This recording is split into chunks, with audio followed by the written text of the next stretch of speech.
Bueno, vamos directos al grano. Hoy nos adentramos en la mente de uno de los pensadores más fascinantes y, francamente, más vitales de todo el siglo XX, José Ortega y Gasset. Imaginaos a un filósofo que no ve su disciplina como un rollo académico aburrido, ya sabéis, totalmente desconectado de la calle, sino como una auténtica misión de rescate intelectual. Y es que Ortega veía cómo el pensamiento moderno, y en especial su propio país, España, se estaban tambaleando. Así que decidió lanzar un salvavidas. Su filosofía no iba solo de entender el mundo en un plano teórico, no, iba de salvar la cultura reconciliándola con la experiencia real, esa que palpita todos los días. A lo largo de este recorrido vamos a desgranar exactamente cómo logró semejante hazaña. Para que os hagáis una idea de por dónde vamos a ir, primero repasaremos el contexto histórico, que tela con la época. Pasaremos al gran bache de la filosofía anterior y luego entraremos de lleno en sus grandes soluciones, el perspectivismo, la vida como realidad radical y qué significa todo esto para nuestro día a día. Así que empezamos por el principio. Punto 1. El contexto de una crisis. Al fin y al cabo, para entender a cualquier pensador, hay que entender primero su circunstancia. Y fijaos, menudo panorama le tocó vivir. Hablamos de una época increíblemente turbulenta en la primera mitad del siglo XX. En España, el punto de partida es el famoso desastre del 98, esa pérdida de las últimas colonias que dejó al país sumido en una crisis de identidad tremenda. Luego, a nivel internacional, ¡pum!, estalla la Primera Guerra Mundial en 1914. Pero, y aquí viene lo paradójico y fascinante, en medio de todo este caos sociopolítico surgen los años 20, trayendo a España la famosa Edad de Plata. Fue una explosión brutal de talento intelectual y cultural, con generaciones brillantes, incluida la del 14, liderada por el mismísimo Ortega. Él se dejó la piel promoviendo la europeización de España y el rigor intelectual, con proyectos como la Revista de Occidente, aunque, trágicamente, todo este esplendor acabaría chocando de frente con la radicalización que llevó a la Guerra Civil en el 36. Básicamente, este es el nivel de inestabilidad que rodeaba a Ortega mientras pensaba y escribía. Y claro, este entorno en llamas nos lleva directos a nuestro segundo punto. Ante un mundo que se caía a pedazos, Ortega buscó respuestas en la filosofía, y lo que se encontró fue una decepción monumental. Imaginaos tener que elegir entre estas dos opciones, porque ambas tenían fallos garrafales. Por un lado estaba el racionalismo, dominando desde Descartes hasta Kant. El racionalismo busca la verdad absoluta, inmutable, todo basado en la razón pura. Pero Ortega se da cuenta de su gran error. Desprecia la vida humana. Es dogmático, opera en el vacío, como si solo lo estrictamente racional fuera real. Y por otro lado, en la otra esquina del cuadrilátero, el relativismo. Esta gente te dice que la verdad absoluta no existe, que todo depende del individuo o de la época. Pero claro, Ortega dice, a ver, si hacemos esto, nos cargamos la verdad objetiva y caemos en el escepticismo puro. Si nada es verdad, entonces ni siquiera podemos aspirar al conocimiento. Resumiendo, el racionalismo se olvida de que estamos vivos y el relativismo tira la toalla con la verdad. Ante este callejón sin salida, el objetivo de Ortega se vuelve clarísimo y lo resume en una frase brillante: salvar la cultura salvando la vida. Su misión era tender un puente. Quería demostrar que, oye, no tenemos por qué elegir entre tener verdades objetivas o tener experiencia vital. Necesitaba montar una filosofía donde la razón estuviera al servicio de la vida. Vamos a pasar al tercer punto de nuestro análisis para ver exactamente cómo consiguió armar este puente. Su primer gran pelotazo intelectual se llama perspectivismo.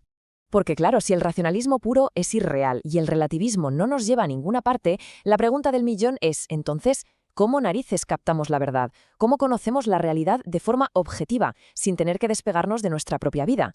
Para explicar esto, Ortega es un genio usando imágenes. La primera es la famosa metáfora del cedazo, o lo que viene siendo un colador. Hasta ese momento, la filosofía pensaba que la mente era como un espejo, un lienzo en blanco que simplemente reflejaba lo que había fuera. Pues Ortega dice que de eso nada. La mente es un filtro. No lo captamos absolutamente todo, sino que de forma natural seleccionamos y retenemos lo que conecta con nosotros, con nuestra circunstancia, y el resto sencillamente lo ignoramos. Y ojo, esto no significa que lo que vemos sea mentira, solo significa que nuestra forma de entender el mundo está guiada por nuestra propia vida. Y para rematar la idea, nos deja otra imagen brutal, la metáfora del paisaje. Pensad en dos personas mirando exactamente el mismo valle y la misma montaña. Una está arriba en la cima y la otra en el fondo del valle. El de arriba ve todo en un plano súper amplio y el de abajo ve el detalle fino. ¿Quién de los dos tiene la verdad? Pues Ortega responde, los dos. Ambas visiones son objetivamente verdaderas desde el punto donde están parados. La clave aquí es entender que tener múltiples perspectivas no significa que la verdad haya desaparecido. Al revés, la verdad absoluta es como un puzzle gigante, un mosaico formado por la suma de todas las perspectivas. Lo cual nos lleva a una conclusión bastante rompedora. La única perspectiva que es literalmente falsa es la que se cree la única. Ortega le tira un buen dardo al racionalismo, acusándolo de vivir en la utopía, que si miramos la palabra significa en ningún lugar, y en la ucronía, que es en ningún tiempo. Pretender conocer la verdad absoluta desde fuera de la vida humana, como si flotáramos en el espacio sin tiempo ni lugar, es una fantasía. La verdad, nos dice, siempre tiene que estar anclada a una circunstancia concreta. Bueno, con el perspectivismo ya claro, podemos dar el salto a su filosofía más madura. Pasamos a la sección 4, la vida como realidad radical. Y aquí llegamos a la joya de la corona, posiblemente la cita más famosa de la filosofía en español. Yo soy yo y mi circunstancia, y si no la salvo a ella, no me salvo yo. Detengámonos un segundo aquí. Con esto, Ortega coge la vida humana y la planta en el centro absoluto de todo. Y cuidado, no habla de la vida en plan biológico, de que el corazón lata, sino de la vida biográfica. Lo que nos viene a decir es que es imposible que exista un yo sin el mundo que le rodea, y el mundo no tiene ningún sentido si no hay un yo para experimentarlo. Vivir, en esencia, es convivir con lo que nos rodea, es un cara a cara constante con nuestra época y nuestra sociedad. Todo este marco es lo que se conoce como raciovitalismo y se apoya en unos pilares súper sólidos. Primero, lo que decíamos, la vida es biográfica e histórica. No somos estáticos, somos historia haciéndose. Segundo, la razón vital. La razón no puede ser una calculadora fría, tiene que ser una herramienta narrativa que ayude y guíe a la vida. Tercero, la coexistencia. El mundo es todo lo que nos roza, lo que nos afecta. No somos un ente aislado, somos un sernos. Existimos siempre en relación a las cosas. Y por último, aporta una visión sociológica fantástica. La historia no avanza por años, avanza por generaciones. Una generación no es solo nacer en el mismo año, es compartir una misma forma de sentir la vida, una misma misión. Todo se mueve por esa fricción entre la herencia que recibimos y las ganas de innovar de los que vienen detrás. Vale, ya tenemos el esqueleto teórico. Ahora, en esta última sección, vamos a bajarlo a tierra, porque ¿esto qué significa para nosotros un martes cualquiera? Hablemos de los atributos de la vida humana. Ortega nos suelta que la vida no es algo que nos den resuelto en una caja. Es un problema que hay que resolver sobre la marcha. Fijaos en estas características. Vivir implica estancia, es decir, estamos literalmente arrojados en un mundo que ni hemos elegido. Implica ocupación y finalidad, porque siempre estamos haciendo algo con algún fin.